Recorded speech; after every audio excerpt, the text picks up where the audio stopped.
What's up, guys? We are back with another review, taking a look at a brand new line, one that I've really been looking forward to. I know I say that a lot with pretty much any new line, but I've really been looking forward to this one because I've seen them in person at conventions for, well, the past few years, really. So we're taking a look at the Defenders of Eden, Armies of Ashmore, VASAPO from Ideas from Mars. And that's a whole lot of stuff that I just said.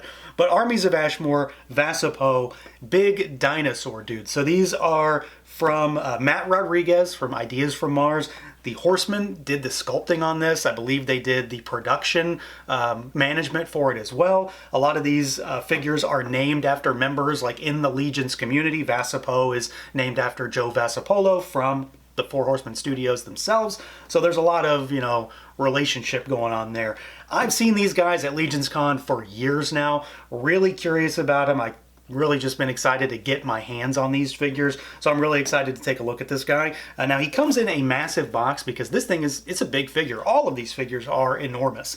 You've got him there in the window. We've got comic style artwork that wraps around every single panel on this box. Very colorful, very lively. We've got a write-up on one side. We've got kind of a little blurb about the line itself. You've got cross-sell. We've got a bio for VASAPO, the whole 9 yards, everything you'd expect to see in normal toy packaging. And we do get like credits on the bottom. I like seeing this. I like seeing the folks' names that are actually involved in this stuff, so that's kind of cool as well. But yeah, we're here for the figure, so let's do it. Let's pull them out and take a look. And here we go. Out of the package, our Armies of Ashmore VASAPO. So this is, within this Dinosaur Man line, our Stegosaurus man, and I'm really excited about this guy in particular. But for the line in general, I don't even have my Kickstarter order yet. I don't even think it hasn't even shipped.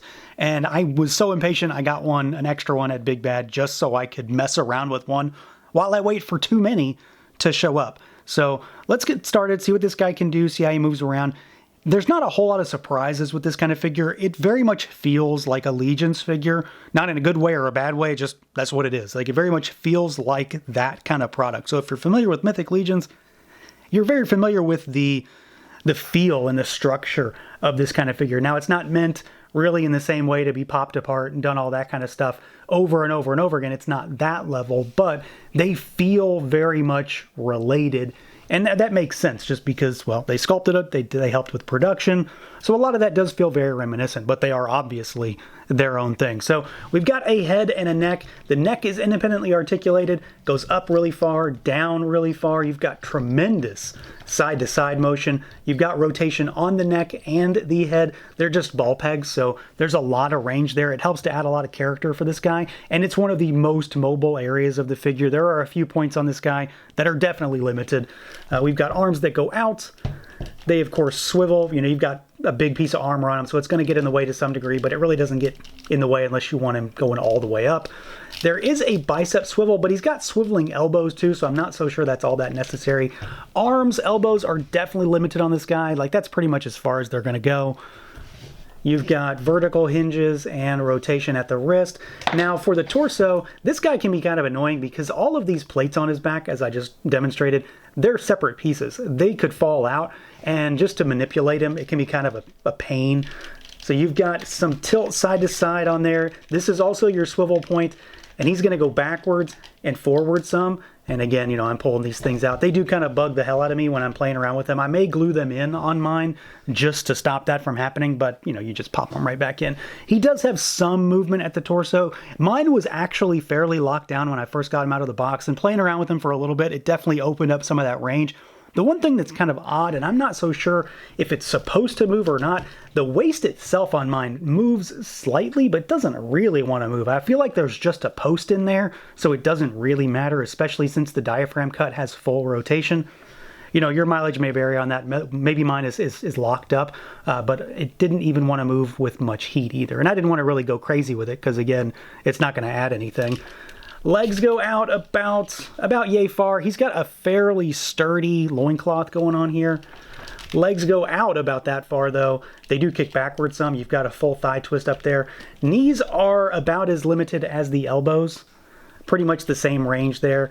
And then you've got swivel. And you've also got some hinge at the ankle.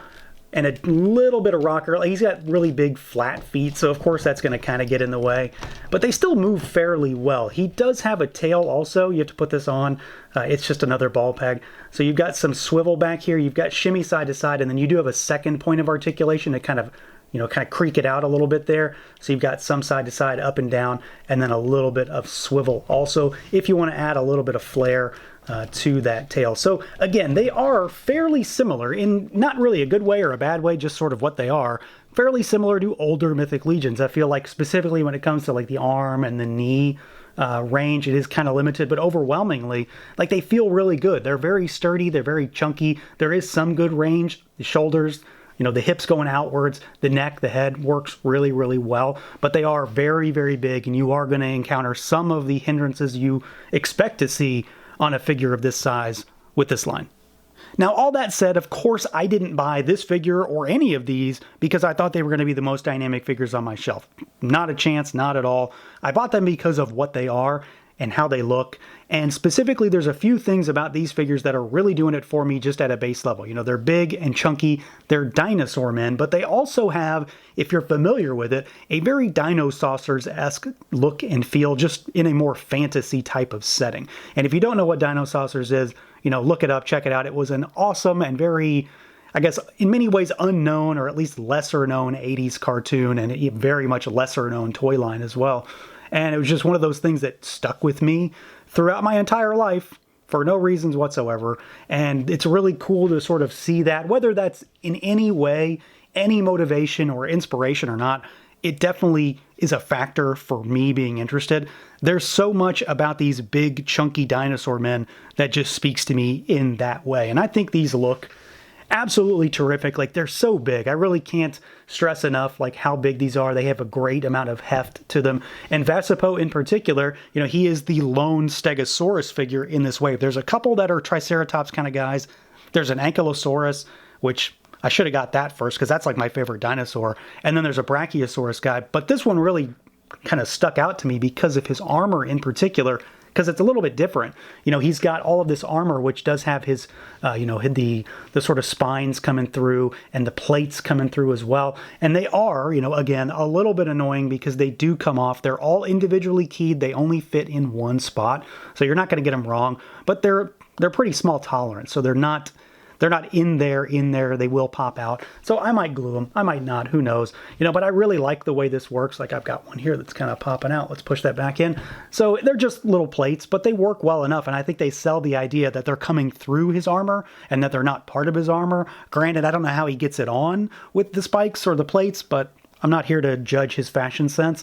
So I think he looks really good. The whole thing, the sculpt is very big, very beefy. The whole figure is fully painted as well. Like, even the skin tone, that's not plastic, that's paint. And then there's a wash on top of it.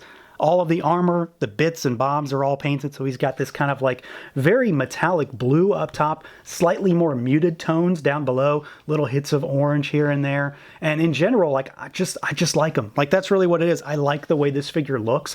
It's cool. It's different. It's going to stand out on your shelf. The armor is removable. Pop the head off. It's just a ball peg again. And you've got two little pieces right here. Pop them out. It'll come right off. You've got, armor on the tail. And the one thing that I love specifically about Stegosaurus as a dinosaur was the tail. Like, that's one of those things that kind of made it cool as a kid. And the fact that it's called the Thagomizer, which is even cooler if you know the reference where that's coming from. But you've got that. It's painted really well. Tons of craggy detail in there.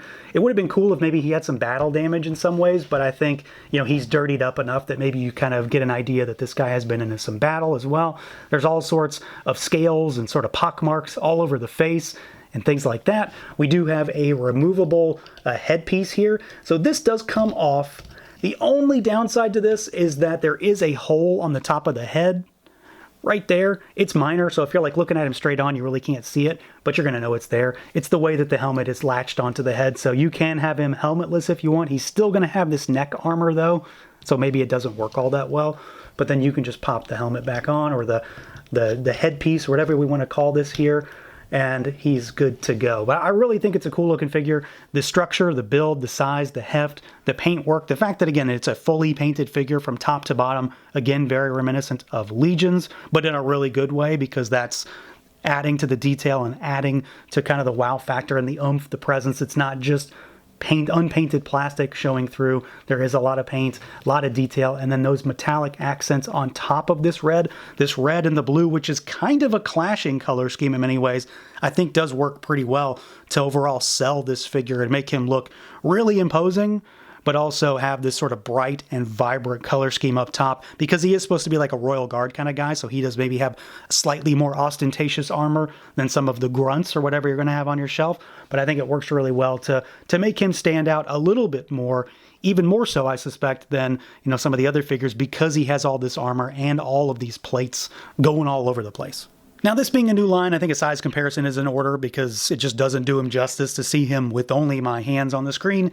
So we've got a couple Legions figures to start with. Here's Sir Adalric for a standard 1.0 Legions figure. Here is Sir Uxak for a Ogre scale figure. And while this figure is much bigger in terms of bulk and overall height, they're really, really comparable. I think this is going to be the best comparison to see exactly how large these are, especially if you're like me and you maybe decided to order too many of these. You're going to have a lot of figures on your hand soon enough if you don't have them already. So there's a lot of plastic involved with these guys. Let's move Greg aside here. And here is something else. So here's a Masterverse figure. Here's Too Bad, because he's on the larger side, obviously, and he's still, kind of puny by comparison. And then, I don't know, this is definitely not one that truly matters, but it's funny because, there are multiple dinosaur lines right now, depending on the kind of stuff you buy. So here is a boss fight Saurozoic Warriors. I don't remember what this guy's name is, but he's the Stegosaurus guy in this line, so I figured it'd be funny to throw him in there. And of course, entirely different idea, different market, different target audience, different type of figure, but there's two Stegosaurus dudes next to each other. So as you can see, the Armies of Ashmore figures are enormous. VASAPO here in particular is a very, very large, beefy figure. Hopefully, you've got enough space to deal with all of these guys at once. Now, as far as accessories goes, VASAPO comes with a few things. It's not a lot, it's not nothing. It kind of rides that middle of the road kind of line there, where I suppose for a Kickstarter line, it's probably important to not overload with accessories that you might not make your money back on. So you get a little bit of everything with this guy. To start with, he does get some extra armor. So of course, like I mentioned, you've got this armor piece here, and you can utilize this with the pauldrons at the same time. I will say that despite it looking fairly cool, it does make for a much tighter fit. So I don't know if they're meant to be used together. None of the promo shots I saw had this on with the pauldrons, but it does work. So, your mileage may vary on that. I think I prefer just the armor, the vest piece on his own, but it does work fairly nicely here. These pauldrons are similar to some of the stuff you'll get with other figures in this wave, but of course, it's done up with his color. So the gray, black for the base color, and then you've got some of those accents with blue and orange. So you've got those if you want to do that. And of course, if you only use the pauldrons, you get to see him without the armor. You get a little more access to the bare chest look for this figure. We do get some extra hands, so he's got gripping hands on him in the box. You get style posing hands, you get a set of these, and you get a set of fists as well. So you get 6 total hands in the box. And then you also get this monster weapon here, which is like his Royal Guard staff, which I think works pretty well for a Royal Guard type of character. You do have to put this together. It's multiple pieces, but it's this monster staff. So you get the sort of wooden handle, you get a spear tip on the bottom, you get this crazy bladed thing on the top, and then you get more of that orange and metallic blue color scheme for his armor to sort of match things up. And what's kind of cool is the armor does have a slot. It's pretty tight there, but it does have a spot for the staff to be sheathed on his back. If you want to do that, it goes right there. So you've got the option to store that thing on him if you so choose. So like I said, he doesn't come with a ton of stuff, but he's got a little bit of everything. You've got extra armor, you've got extra hands, and then you've got that monstrous weapon. So yeah, overall, I'm really happy with this guy. VASAPO is a fun figure. He's not the most mobile or most articulated figure in your collection or on your shelf. I don't go into this expecting that, and I think you'll be pretty pleasantly surprised. There's a lot to like here. He still moves well. There's a lot of figure here. Again, I can't stress that enough. They're very big, they're very beefy, very much in line with like Mythic Legion's Ogre scale figures, but there's a ton of paint on this guy, a wacky design. It's a dinosaur, man. Like, I don't really know if it needs much to sell it. Like, it sells itself as far as I'm concerned. If you like dinosaurs, you're probably going to like this guy if you're into action figures. And that's pretty much what it comes down to. Do you like figures? Do you like dinosaurs? this is probably going to be a fun line for you to look into. And they're done really well. They've got a lot of backing from the Horsemen, so you know there's quality involved there. And for a first foray into action figures, I think they're doing a pretty good job, and I'm very curious to see what more comes from this property. So that's going to do it for this look at the Armies of Ashmore VASAPO. Let me know what you guys think. Feel free to like, comment, subscribe, and share, and until next time.